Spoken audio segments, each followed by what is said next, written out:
Solo leveling season first episode 5। तो episode की starting होती है और हमें जिन्वो दिखाया जाता है जो कि अपने वर्कआउट के चलते काफी ज्यादा ट्रांसफॉर्म हो चुका है और उसकी अब मसल्स बन चुकी होती हैं। जहाँ पर हॉस्पिटल की जितने भी नर्स थी वो वहाँ पर जिन्वो को पहले एक सिंपल ह्यूमन ही समझ रही होती है, पर अब वो सारी उससे इम्प्रेस थी। जिसके बाद एक नर्स जिन्वो के पास जाकर उससे नंबर लेने के लिए उससे कहती है, जहाँ पर जिन्वो को लग रहा होता है उसे उसकी कोई रिपोर्ट भेजनी होगी, इसलिए वो उसके साथ नंबर एक्सचेंज कर लेता है वहाँ पर। जिसके बाद जिन्वो को वहाँ से डिस्चार्ज मिल जाता है। दूसरी तरफ हम एक एस रैंक के हंटर को देखते हैं जिसका इंटरव्यू चल रहा होता है और वो अपनी पावर्स के बारे में बता रहा होता है। उस इंटरव्यू को जिन्वो की सिस्टर बैठकर देख रही होती है। जिसके बाद उसके सिस्टर जिन्वो को बुलाने के लिए जाती है, जहाँ पर हम जिन्वो को देखते हैं जो कि उठ चुका होता है और उसकी सिस्टर उसे देखकर सोच रही होती है जिन्वो की हाइट काफी बढ़ चुकी है और उसकी काफी मसल्स भी बन चुकी हैं।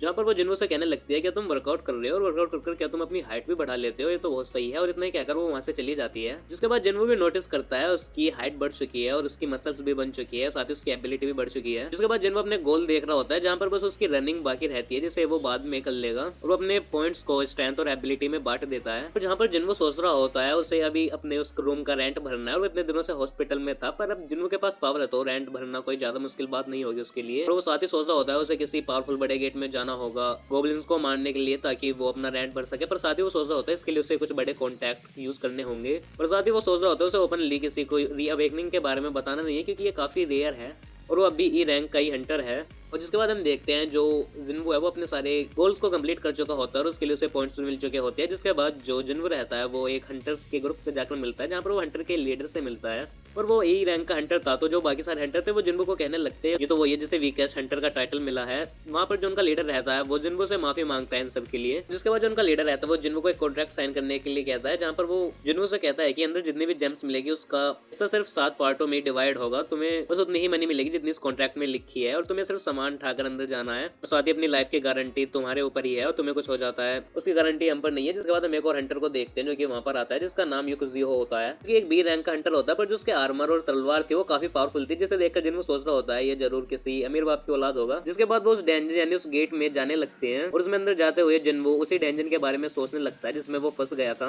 जहाँ पर जिन्वो सोचने लगता है यहाँ पर स्टोन नहीं है क्योंकि उन्होंने अपनी टॉर्च जला रखी होती है। जहाँ पर युग जिन्वो से पूछने लगता है कि ये कौन से वाले स्टोन की बात कर रहे हैं, जहाँ पर जिन्वो बताता है इन स्टोन की वजह से किसी भी डेंजन में अंधेरा नहीं होता। जिसके बाद जिन्वो से काफी टाइप के क्रिस्टल और स्टोन के बारे में बताता है, जहाँ पर वो कहने लगते हैं काफी कंफ्यूजिंग है। जहाँ पर जिन्वो कहता है हाँ। जिसके बाद वो काफी अंदर तक आ जाते हैं पर उन्हें कोई भी मैजिकल बीस्ट वहाँ पर नहीं मिलता और जिसके बाद वो उस डेंजन के बिल्कुल बीचों बीच आ जाते हैं और वहाँ पर बहुत सारे टनल होते हैं, जहाँ पर वो सोचने लगते हैं ऐसे कौन से बीस्ट हैं जो ऐसे हमला करते हैं। जहाँ पर जिन्वो समझ जाता है इंसेक्ट टाइप के बीस्ट हैं। जिसके बाद जिन्वो सबसे वहाँ पर हटने के लिए कहता है और ऊपर से बहुत सारी आंट्स आती है जिनके ऊपर वो हमला करने लगती है, पर वहाँ पर जो जिन्वो और यूक थे वो पीछे ही रहते हैं। जो बाकी सारे हंटर्स थे वो उनसे लड़ रहे होते हैं, जहाँ पर जिन्वो सोच रहा होता है इनका कोऑर्डिनेशन अच्छा है इसलिए इन्हें किसी हिलर की जरूरत नहीं है। जिसके बाद उन सभी आंट्स को हरा देते हैं और जो उनका लीडर रहता है वो जिन्वो से पूछने लगता है कि तुम्हें कैसे पता चला कि हमारे ऊपर से हमला होगा। जहाँ पर जिन्वो कहता है मैंने सिर्फ प्रेडिक्ट किया था। पर वो देखते हैं जो ये आंट्स थी ये पहले से ही इंजर्ड थी, यानी इनका कोई बॉस भी है और उन्हें उससे भी फाइट करनी होगी। दूसरी तरफ हमें जिम का सीन दिखाया जाता है जहाँ पर दो आदमी बात कर रहे होते हैं यहाँ पर ये भूकंप कैसा है, जहाँ पर वो कहता है ये रोज का ही है। जिसके नीचे हमें वही हंटर दिखाया जाता है जिसका इंटरव्यू दिखाया गया था, यानी गिल्ड मास्टर जो कि अपनी ट्रेनिंग वहाँ पर कर रहा होता है। और जिसके बाद हमें दोबारा उसे डेंजन का सीन दिखाया जाता है जहाँ पर वो आगे बढ़ रहे होते हैं पर उन्हें कोई मैजिकल बीस्ट नहीं मिल रहा होता। जिसके बाद वो जैसे आगे बढ़ते हैं तो वहाँ पर वो कुछ आंट्स को देखते हैं जो कि पहले से ही मरी हुई होती है, जहाँ पर वो सोचने लगते हैं इसलिए हमला अब होगा।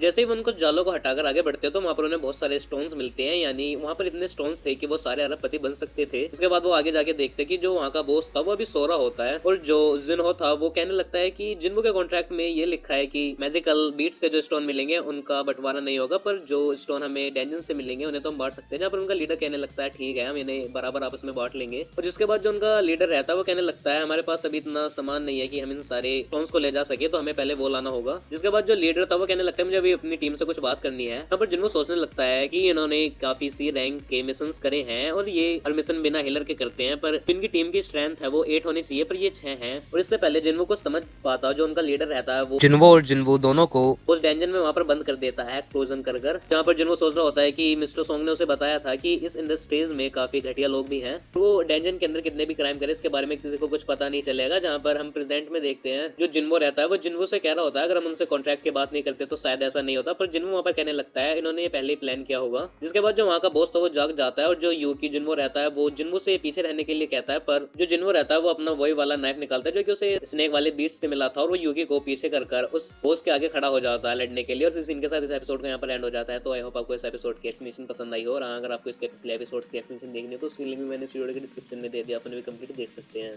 तो इस वीडियो में इतने हम आपको नई वीडियो में नहीं है मैं फिर न्यू सीरीज की एक्सप्लेनेशन के साथ, तब तक के लिए गुड बाय।